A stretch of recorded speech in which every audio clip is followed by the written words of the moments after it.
All right, Andrew, why don't we go ahead and get started? All right, let's get started. All Well, right. Well, tonight, thank you all for joining us. I just want to say the Dover Library is super happy to welcome Andrew to speak for us tonight. He is the SEO manager at Chewy, and he's going to share some knowledge with us. So thank you, and I'll let you take it away. absolutely. Thanks so much, James. I appreciate it. And it's good to be speaking to the Dover Library community and whoever's tuning in on Zoom. So yeah, like James said, I'm Chewy SEO manager, deal with search engine optimization on our e-commerce site.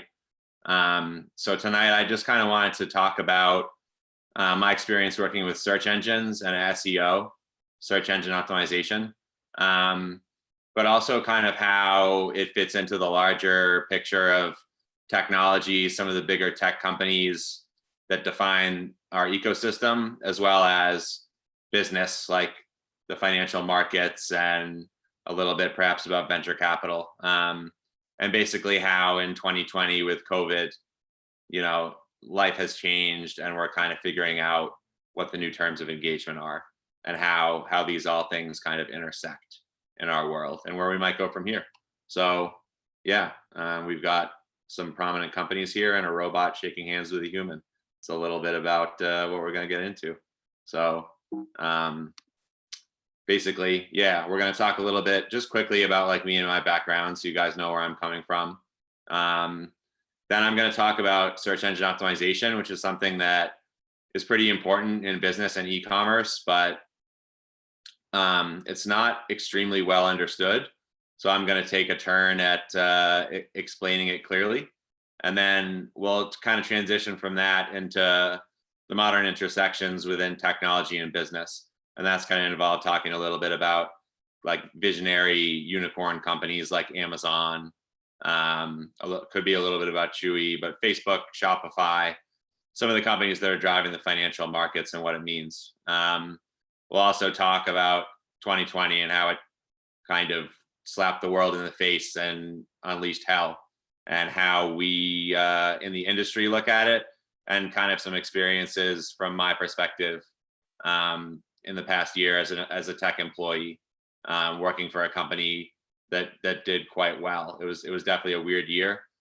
So I wanted to share a little bit about that, as well as just kind of what's going on in the market. And then we'll wrap up with where we might be headed next year and beyond, where we might be going in the tech industry, a little talk about how AI fits in, and yeah, just kind of like maybe a little message at the end. So we'll get into a little bit about me. That's me. I don't look like that anymore. I'm not as cute, but I grew up in Wellesley, Mass, close to Dover. I've actually, got some friends from Dover. So I went to Wellesley High School, graduated in 2003, went off to Emory University to study history, and basically was a tennis player, played a little football, passionate for basketball and the Celtics. But I found out later that I was interested in pursuing emerging technologies. In 2008, about a year after graduating, I went out to work in Los Angeles for a public social media startup called College Tonight. I went to work for a fraternity brother of mine. He was the youngest actual public CEO in America at this time.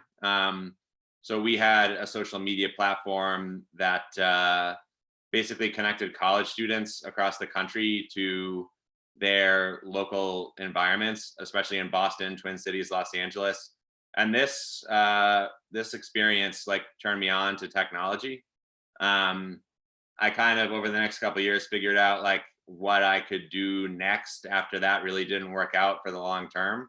And I decided I was really interested in search engines. So I ended up to some extent like teaching myself, talking to people, learning about it, consulting for free, and eventually getting an interview at Staples when I kind of like tested my mettle online, proved I could do it, and documented it.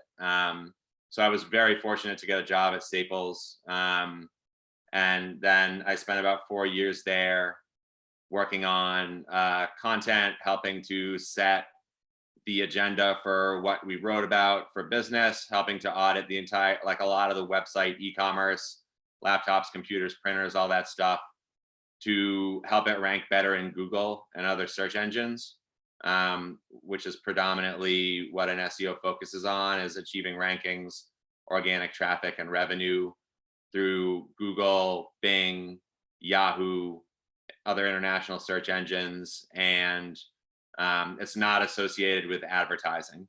So Google and all these companies make a lot of their money, or most of their money, from ads, but that's not why people go to the platform. They go to see what the algorithm serves up. So it's an interesting dynamic. But I learned a lot at Staples, and then I moved on to a next couple of companies. My next company, I was an SEO manager, and we were acquired by Walmart due to helping to turn the SEO channel around. And then I joined a company called Invaluable, where eventually SEO traffic comprised 57% of our site traffic. And I was running SEO by myself. So it can be like quite powerful, and it costs very little to acquire customers. So after Invaluable, I was very fortunate to get started at Chewy, and I've been working there since July of 2019, and got situated right before 2020 and COVID and everything that's happened this year. So Chewy has been an integral part of my experience in the past year and a half. So yeah, I left behind on the slides. There's Hollywood for Los Angeles. There's me hustling to get my foot in the door for SEO. Some of the companies I've worked for: Brown Brothers, Harriman, College Tonight, Staples, Walmart acquisition, and Invaluable, and the Chewy experience where I am now. And then I've also been an SEO consultant for some time, and I actually turned it into a real LLC this year with Optimatch SEO. So basically, we're going to get into a little bit of what we hinted at, which is how SEO works and what it is. So this is a great way to illustrate it, because we're on Google, asking Google, what is SEO?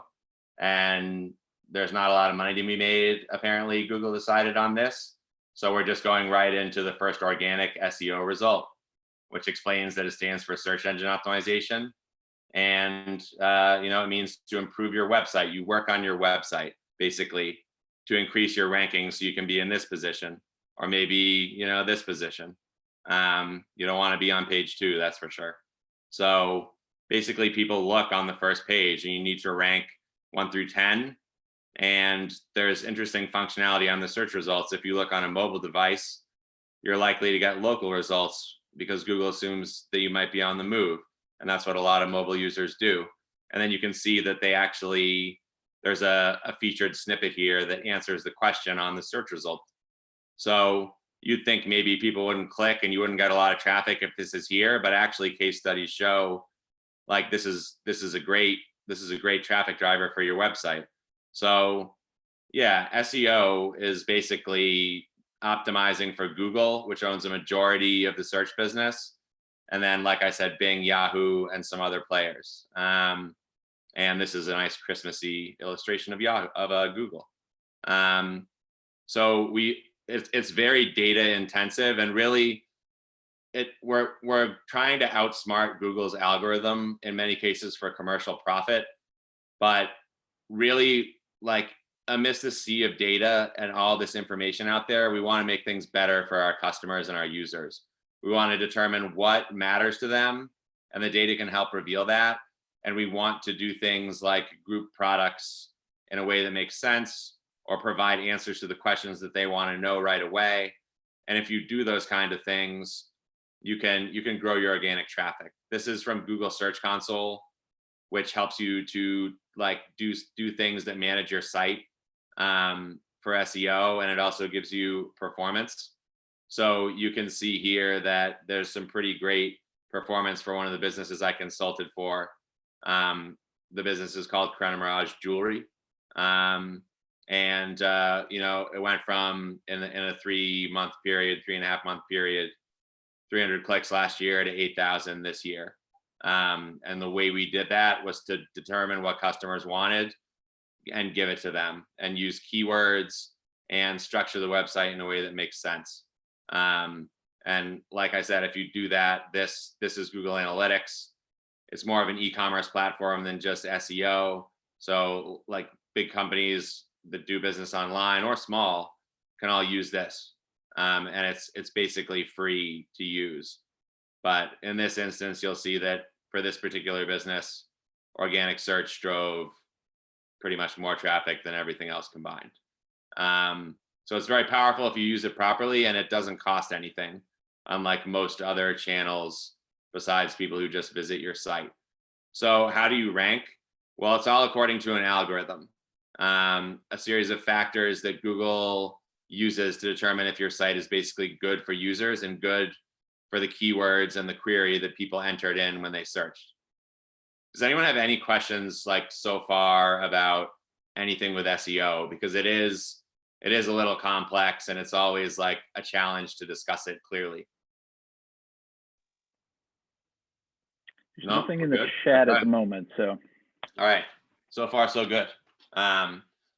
So like, yeah, we're when we're working on SEO and we're working on optimizing a website, we're doing it for Google's algorithm or Bing's algorithm, and they don't make it easy because on average that algorithm changes twice a day. So there's major updates that happen where the algorithm fundamentally changes in a major way, and those can be core algorithm updates, where we just had a Google core update a couple days ago, and they don't really explain often what is going on. You have to kind of do research and piece it together in many instances, or hear from others that did that. But they do things like determine that your content is rich and you don't have a lot of pages that don't offer value to the user, or don't have really anything of value on the page. Or they might like make things a lot more accurate in the medical industry because it's very important, and penalize less authoritative sites that might be dealing with health. Those are a couple examples of updates where they actually like announced what the intent was. There's a lot of tools from Google. I'm showing you Google tools that are free, but there's also a lot of paid tools out there that can get very expensive, that have a high level of analysis and detail.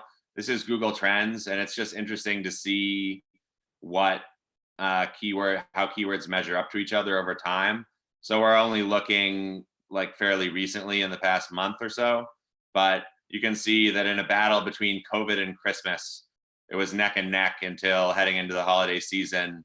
More people on average started to search for Christmas in Google than searching for COVID in Google. Now that's very short tail and broad. Obviously, there's a lot more. Like you could search COVID-19. There's hundreds of thousands of millions of things to search for about both of these. So as SEOs, we'd want to look a lot deeper. But this is just to give you an example of some basic keywords and some tools we use to analyze. This is a tool called SEMrush, and we're just looking at some keywords around typing in the query vacation rentals. So we're in the United States. This is the number, it's called volume. It's the number of monthly searches in America. So it's like this was searched for 110,000 times on average in this past year. And then these are some metrics that kind of simulate like how hard it might be to rank, but we don't want to go into those too much right now. It's interesting to see that some of the places like Outer Banks, Florida, Destin, Florida, Hilton Head, a lot of beach vacations you can see. So this kind of information, as you dive deeper and you match it up with the pages on your website, this allows you to determine like what's the demand out there if I'm in the vacation rentals business. Well, if I don't do beaches, I'm missing out on a lot of demand. And what beaches? Well, here's a couple examples. I thought it would be interesting to look at Italy, where they don't even use English, but predominantly, but a lot of them do speak the language or write the language. So it's interesting to see that like Alaska was the #1 query for Italy. And then they have like Austin, Texas, and Barbados. A lot of US came up in this result. So like if we were doing keyword research and we looked for like Barbados vacation rentals, we'll pretend we're Italian. We got like a local result to actually show you on the Google results page where some of these places might be locally that you could book. And then we have like the traditional universal results, like the 10 results. And TripAdvisor is a company that does SEO incredibly well. They're based in Needham, Mass. And I've worked with a lot of people that work there. And basically, if you see something on TripAdvisor, you know they've tested it and it's driving traffic and it works. So here, like on their listing result, you can see they use capital letters to say best. They say like the 10 best with photos. These are all like calls to actions along with the keywords of like Barbados vacation rentals to get you to click. And that's called the title tag. And the little description below is the meta description. So there's going to be 10 of these results on page 1, plus whatever Google determines to be a value for your search. Could be a map like this, could be a featured snippet like we saw for what is SEO. But that's generally like what the marketplace is going to be for what will get traffic. And then you can see on the TripAdvisor page, it's got some nice listings, nice pictures, reviews. It's got good information right on this page. So this page is like a value. It's not ambiguous. It's just very useful. Good filters. I think Google can tell pretty clearly that this is a page that is useful to users without going into like too much detail. And SEOs need help to do their jobs based on all the changes that are going on. We talk to each other, but there's also resources like Moz and the Moz blog, or Search Engine Land, Search Engine Journal, places where they publish content. It's, news breaks weekly in the tech industry. So we look at other websites and we look at, like, I'd look at TripAdvisor to learn like things that might be working, or I'd look at industry news from places like that. And the interesting thing about SEO is that there's no, like, even though it's been around for a while now, the pipeline for talent is kind of unclear. It's not something that you can easily like major in college, and there's more emphasis on it academically, but it's largely something that you kind of take courses on yourself. And when I was getting into it, there wasn't a lot. So I think like there's a lot of focus on new media and marketing in college and with education now, but this is still an area that's like there's largely not a well-defined pipeline for talent. And so like I was able to kind of hustle my way in the door, and yeah, you can see there's always jobs for SEO. Even in the recession or recessions or COVID, like SEO to acquire a customer is usually 25 to 50 times cheaper than the next cheapest way to acquire a customer. So like if times are good, you want SEO, and if times are bad, like those are the employees that like you need to keep and get value from. So these are just a couple of companies in my industry, Klaviyo, Chewy, where I work, and Digitas, that have open positions in Boston right now. So now we're transitioning to this guy, Jeff Bezos, visionary, Amazon, former CEO, now I believe chairman. And we're going to talk a little bit about big tech, just a little bit, and about business and kind of how search engines and marketing and companies like Chewy and this fit into the ecosystem where we've got e-commerce, which is largely defined by Amazon.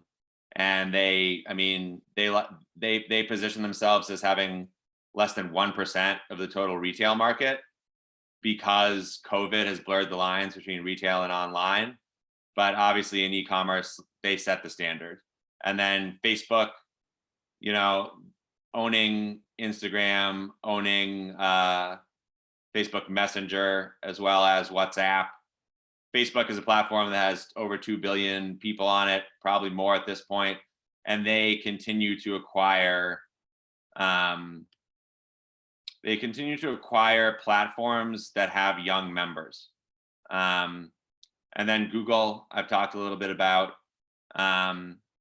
obviously working to get websites and content ranked highly in it. And then we've got Shopify as another good example of a company that's thrived, going from a share price of around $100 to reaching over $1,000 in only the past year and a half.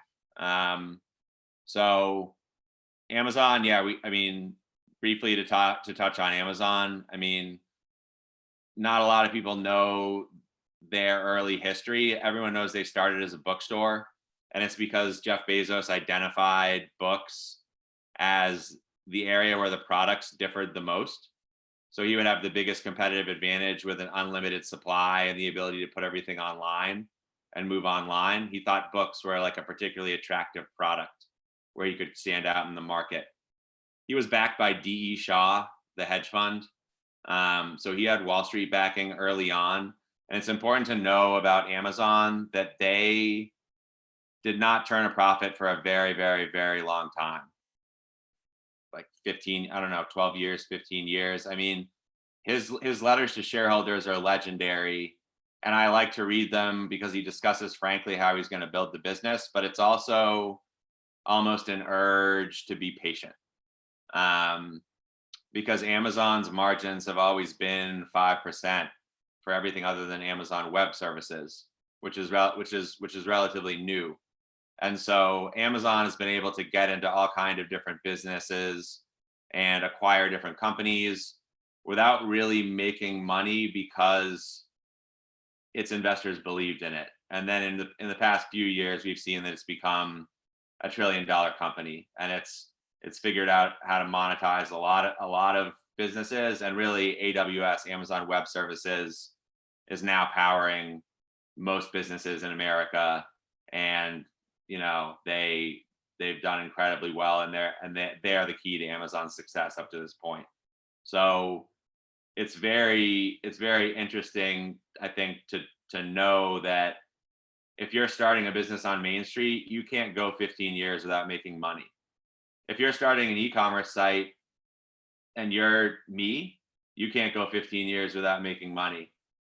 Bezos was a genius and a visionary, but they had the ability to keep growing share and keep getting into things without having to make money.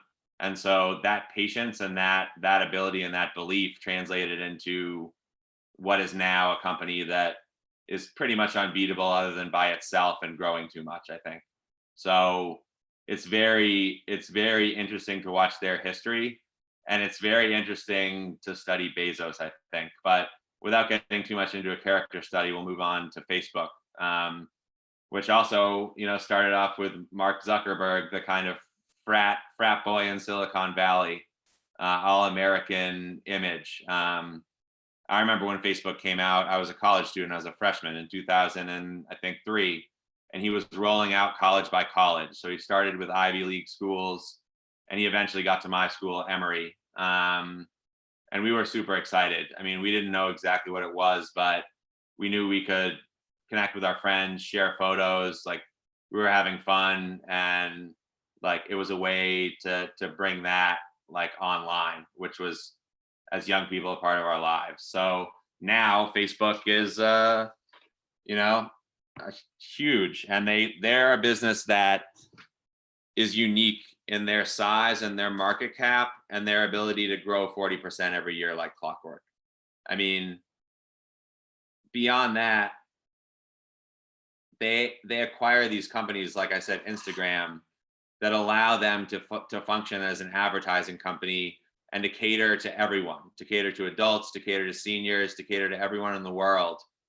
Facebook started by being cool and for students. Okay, so like, in my opinion, they're maintaining that vibe through their acquisitions, which is Instagram, WhatsApp, Facebook Messenger, things that predominantly skew young. But the way that they finance everything in their main profitable model is advertising, just like Google. So they stay relevant by making sure they're a part of the next big thing, because they are for everyone. 2 billion users, and it's hard to have that cool factor when everyone's invited. So I think that's their way of straddling both worlds, which obviously in tech you want to be relevant and young, So, they've got a big challenge now with TikTok, and it'll be interesting to see how that plays out. But Google, obviously, big advertising company. Like I said before, most people go there to get the organic results, the SEO, what people think is useful. But the company makes money when people click the ads, which are paid for. So it creates an interesting scenario for Google where they kind of have to be a little like deceptive to get people to click on the ads, while also making the experience and organic as good as possible. Because if that product falls apart and they get like greedy, I mean, people will stop visiting them. So they've got, I mean, they kind of are interesting in how they have these algorithm updates to deal with like business issues. It's been years now where most people Google on a mobile device, like a cell phone, tablet. So most websites are much better on a laptop or a desktop. Most mobile websites aren't good. So for years they've been warning about this update called mobile first indexing, where they're not going to index, they're not going to crawl and look at your desktop site at all. They're going to look at your mobile site, which they know is worse. So like in my estimation, that's kind of a wake up call to get people that own websites to make their mobile sites better. That's how people are consuming websites now, and people haven't done a great job of making their mobile sites better. So they're kind of like, helping to incentivize, I would say. So I think it's interesting when you look at these tech companies, these three ones I just mentioned. I mean, they basically control search, like Facebook and its other and what it owns controls a lot of social media, and Amazon controls a lot of e-commerce in this country especially. So when these companies have quite a bit of influence. They own, a lot of the app stores, so they determine what apps you buy. Amazon has studio, and Netflix obviously is a tech company that controls a lot of media and has risen with COVID. So these companies, not only are they worth a lot of money, but they're becoming very important in how our lives are lived. And with COVID, it's obvious. I mean, but I think we weren't aware before, and now we've become more aware. Shopify is the new guy on the block, and like I said, it's increased like 10x in share price over the past 18 months, 24 months. It's basically a way for any business to build a competitive online website. It's a way for small business to play online. It's a way to compete against Amazon, no matter who you are. So you see that with Square as well in payment processing, like opening up small business and, like creating a marketplace for all these other businesses. That's Amazon's e-commerce business model. 2020 has definitely been a year of marketplaces and leveraging business at scale for big tech, and it's worked. Big tech has essentially, to some extent, eroded traditional media. Newspapers are not. I mean, Jeff Bezos owns the Washington Post, so like newspapers are for sale to the people that run these tech companies. And it's created an interesting dilemma because we've got 4 or 5 communications companies that own everything. So we're seeing a lot of clickbait and how news online is becoming more entertainment driven because they have to compete with social media and big tech. So like, in my opinion, like there's a lot of fake news out there, and it's hard. I mean, the market is making it hard to get news when it's turned into an entertainment market. And one thing we've lost with newspapers is like local oversight. That, there's a reporter that would cover the state house. There's a reporter that would cover local issues, what's going on at the schools.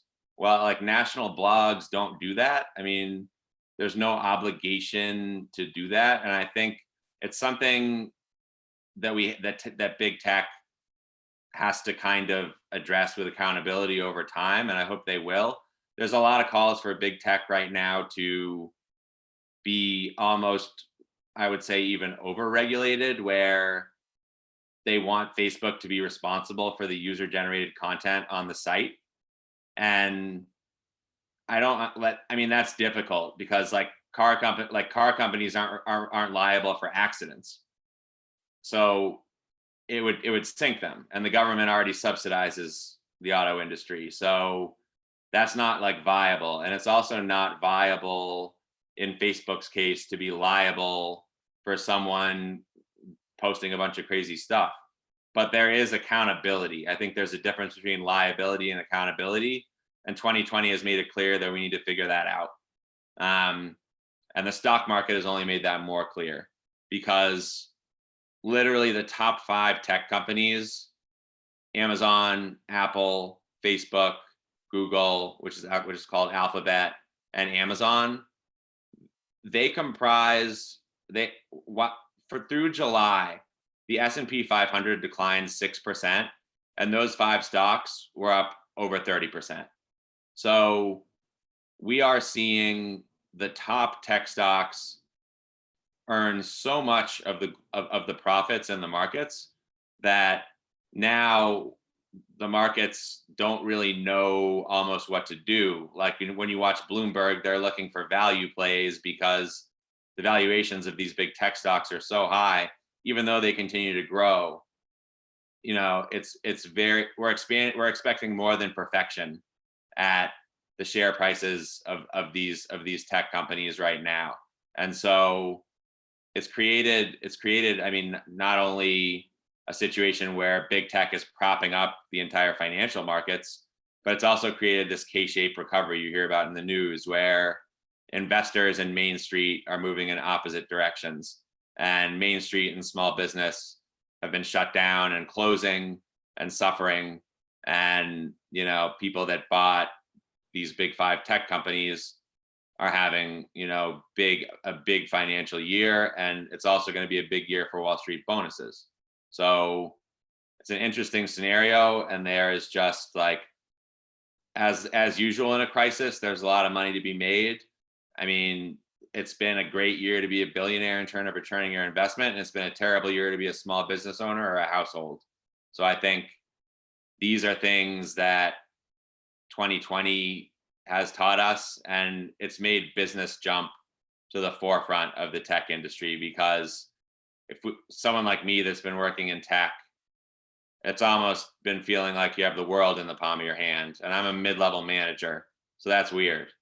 I mean, like, you hear about all the suffering and all the bad stuff going on, but there's a lot of companies that are making money hand over fist in tech. And so I think this year has really opened my eyes to a lot of things. And it's all been because of COVID and hearing about what everyone else is going through, especially, people that work not at desk jobs.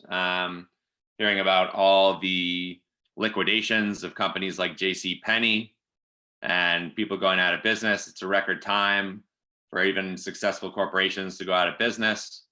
It's a time to hear about job layoffs and jobs that won't be recovered, and as well as GDP cuts. Things, look up sometimes, and then you hear later that we recovered some jobs, but those are part-time seasonal jobs for young people. It's very hard when you're working 9 to 5 to get a clear kind of estimate of like what's going on and with economic news. I try my best, having worked in finance at Brown Brothers and studied some economics, but it's definitely difficult. But what you can tell is that, the world's on fire, and we've all been kept indoors, and businesses have had to move online, and those that haven't have had a hard time of it. As individuals, as family members and friends, we've had our relationships interfered with. We haven't been able to go out and do what we want to do. We've relied on things like Zoom. We've been listening to the CDC and the World Health Organization a lot more, and it's been a new way to live. And I'm 35, turning 36 this month. It's hard enough for me. I can't imagine being, like 50, 60. It's already quite an adaptation. And it's something I think that it's important to realize that we're all in this together, because one thing tech focuses on is personalization of news, personalization of content. That's why we hear about echo chambers. And I think there's been a lot of emphasis through the media and in society on how we're all different, men and women, white and black, poor and rich. And it's not incorrect. But I think one thing I've learned so far from 2020 is we're able to have a conversation about what to do next a lot better when we focus on like what we've got in common and what we should do together. It's been a weird way to learn that lesson, but I have been forced to learn it because for me, like it's been a very busy year.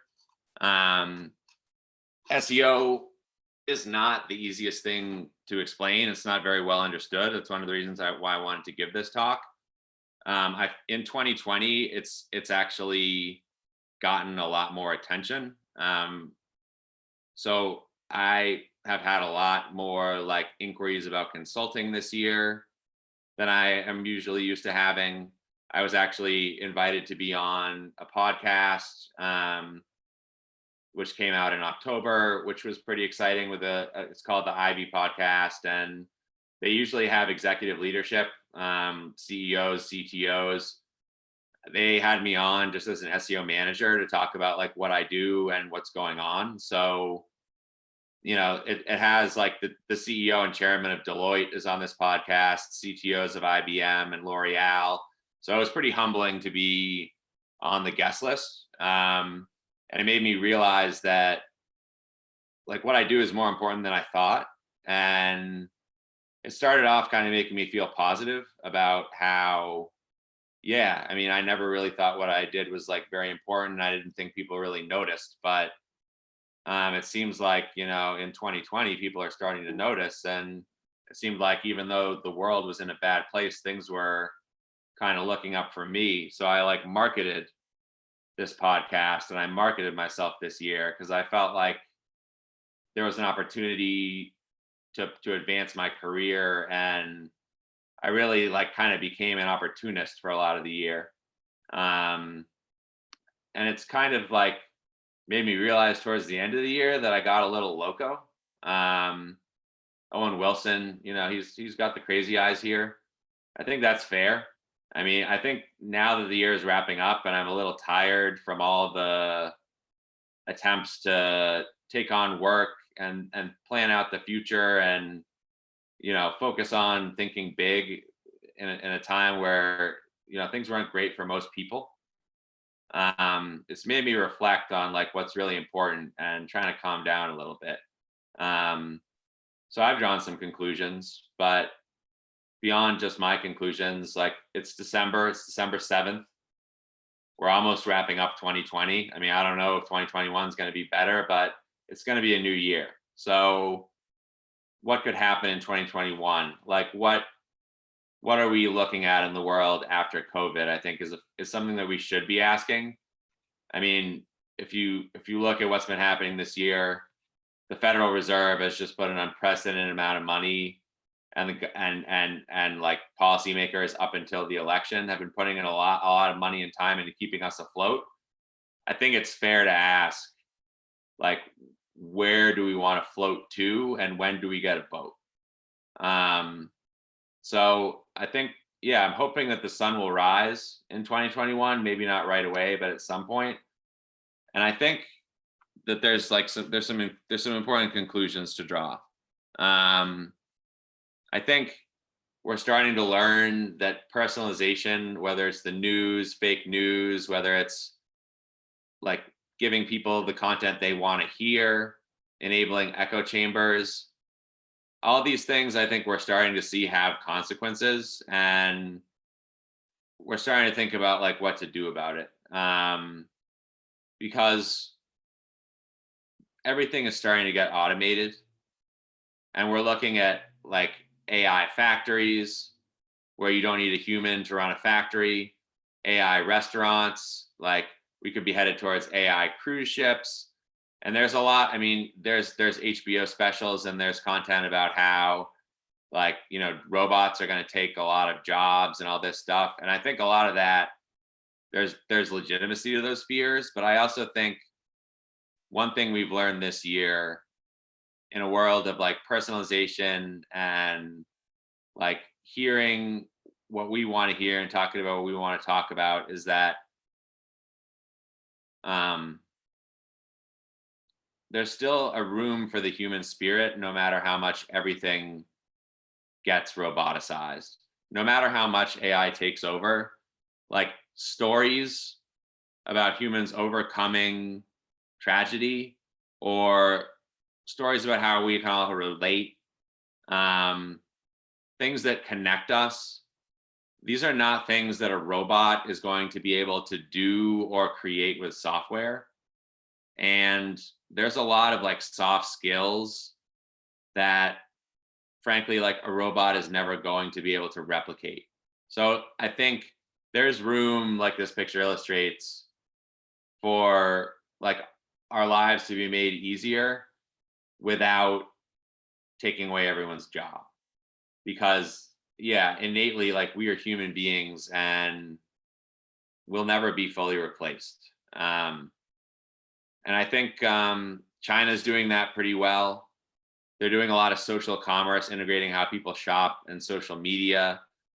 China is removing a lot of barriers in technology so that companies like Alibaba and JD.com can innovate, whether if it's on the supply chain side or acquiring interesting businesses like giant grocery store Walmarts that we don't have in this country, and figuring out how to automate those and how to like create innovation there.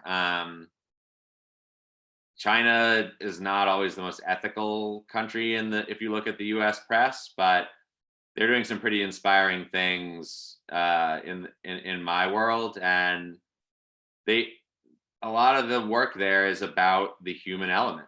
So it's really interesting to see, especially when you hear all the negative talk about China, which I've heard for years. I mean, there's more to it. I visited China last year before all this happened, and I don't know. I mean, what I did learn this year, like which I can speak to personally, is just that I don't know, realizing how much I've been a consumer my whole life and how much I've said, well, I'll give back and I'll help people and I'll donate to charity when I've got more money or when I'm older or like when I've sold a business or when I've done this. And it's made me, 2020's made me realize, I mean, you're not promised anything. And if you procrastinate things for a later time, like that time might disappear.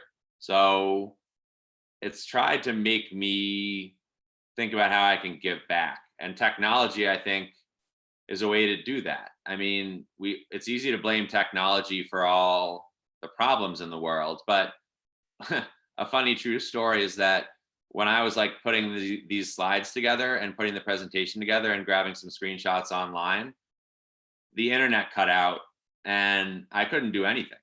I mean, I couldn't put this together. Like I couldn't like set up the communication that I needed to set up to express this message. And yeah, I mean, it's for all the talk about what technology like is how it's bad. There's a lot that's powerful that it can do. And this is a screenshot I took of a LinkedIn status where I just posted to raise some awareness about a tragedy due to COVID-19, and it got like 2,500 views in a month. So that's pretty powerful. I mean, I don't know how many like looks and thoughts a billboard gets a day, but all this took was a minute to post. So the thing that I'm trying to do is like not let this wear off as we head into 2021. For me, it's important to try to keep it going. So what I'm trying to do is think about how can I make a difference with my actual skills, and I'm pretty good at SEO and search engines. So I'm kind of announcing here to a limited audience that I am going to start a little venture called SEO Consultants for Change, where myself and some senior SEOs we'll mentor some young people that either want to get into the SEO business or that are junior and want to get more experience. And we're going to try and help like some small businesses or some nonprofits, or it could be like education sites or stuff like that, where we want to help them to get back on their feet, get the online traffic that they might have lost, and just kind of like improve sites that would help people wherever they might be, wherever in the world, that might not have a budget to recover business the way that the companies I have worked for have a budget to deal with that. I think that, you know, that's something I might be able to do. And so I would leave showing this, which is just a little change I made to my LinkedIn to say storyteller and hopeful human in an AI age. Before I had listed like some accolades and awards and stuff, and I made a change to try to just, I don't know, like emphasize something a little different. And I plan to talk tonight. I mean, I wrote out some bullets. I helped make the slides. My fiance made a lot of the slides, to be honest. Yeah, I mean, I stressed out a bit, but I mean, the reason that I gave this talk is just basically like whoever's watching or whoever watches the replay gets to the end. Good job, first of all. But I really want to empower you to just bring your own ideas to the table. I mean, I don't have any great answers, but I mean, these are some thoughts I've had, and I thought maybe I could give this talk. And I think, yeah, I would empower anyone watching to ask yourself, like, what ideas do you have about the world today and what you can do? Like, what would you demand the world do, and what would you think that you yourself could contribute? And I mean, I think for me, like for too long, I was afraid to kind of like make a plan and be optimistic. So yeah, I mean, don't be afraid, and don't be afraid to tell someone. Don't be afraid to have an idea of how like you could make the world better. And yeah, I mean, tell someone you love or someone you trust.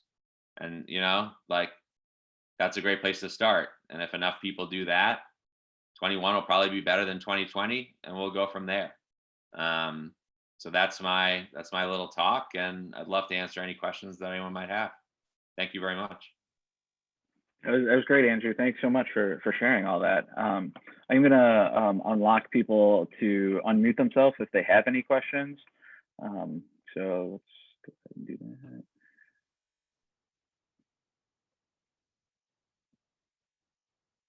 So yeah, if anybody has any questions, you should be able to unmute yourself and go ahead and ask away for Andrew. No stupid questions, but if you don't have any questions, no worries.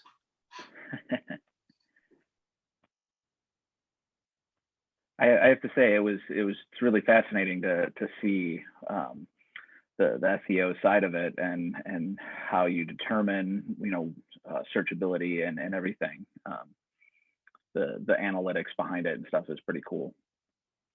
Yeah, I mean, I wish I could have shown more, because I mean, you look at keywords and you look at pages and where the traffic goes, and you know, clicks and impressions and how revenue is associated with it, what it converts at. But like a lot of the data I look at is private. So I tried to show some good stuff about keywords and some of the information, but yeah, there's a lot to it. I mean, there's so many ranking factors, and Google's got a browser to determine what people like, and they, you know, it's the core thing to focus on is, yeah, I mean, look at the data, look at your site, and try to determine like what problem am I trying to solve for my customers? What value can I deliver to my customers? And that's becoming more and more important than like the little SEO tricks with every like couple months that passes. Google's getting better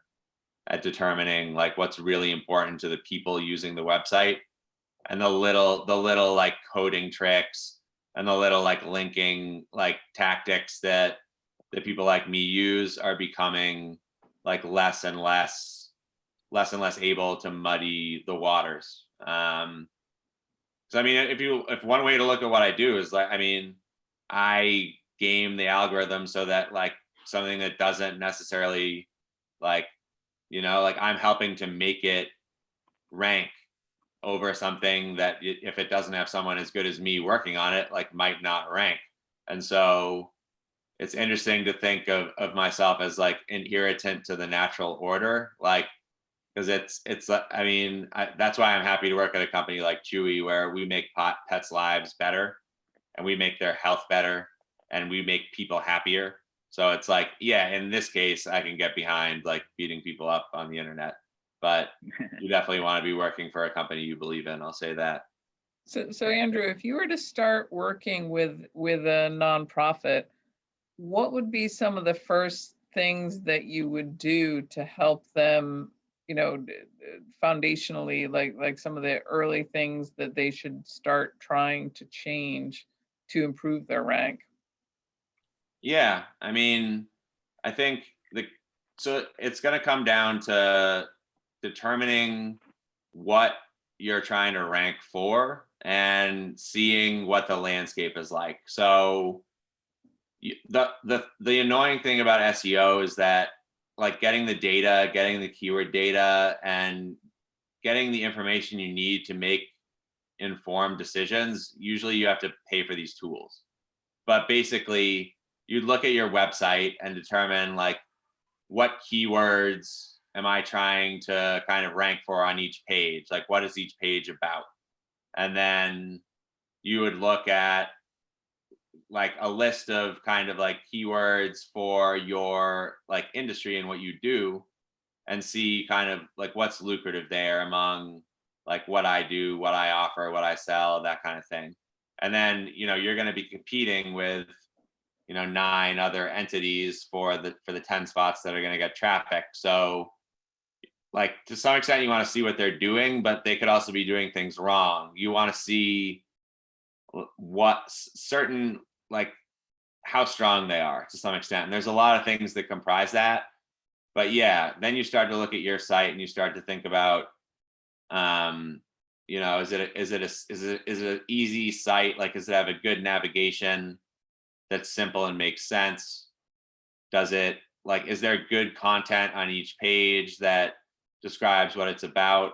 And it depends like what the site is. I would say, I mentioned this in my podcast, but it's not a nonprofit, but a site that will show you that's small, that will show you how we went after our target audience would be KarennaMirageJewelry.com.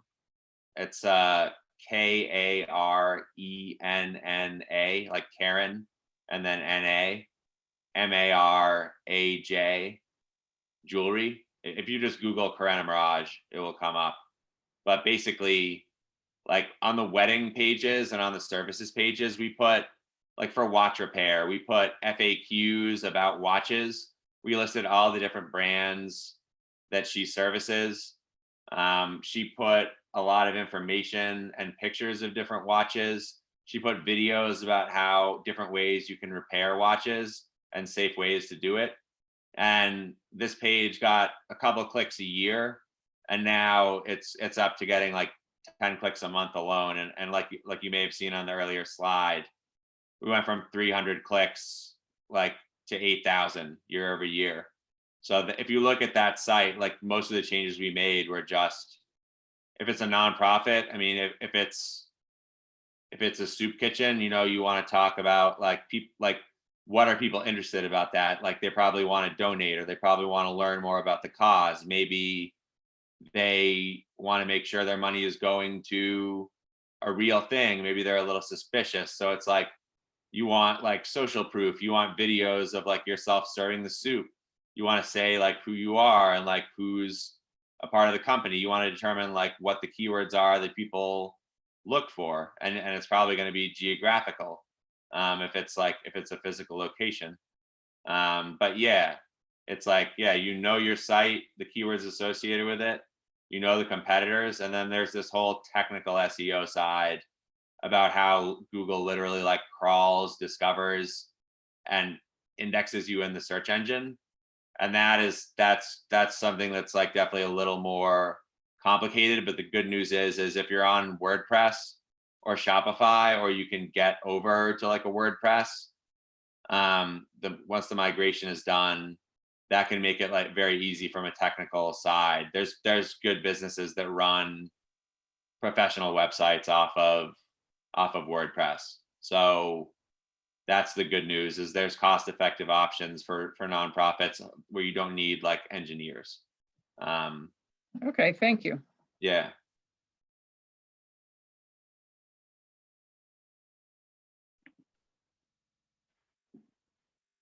Does anyone else have any other questions for Andrew?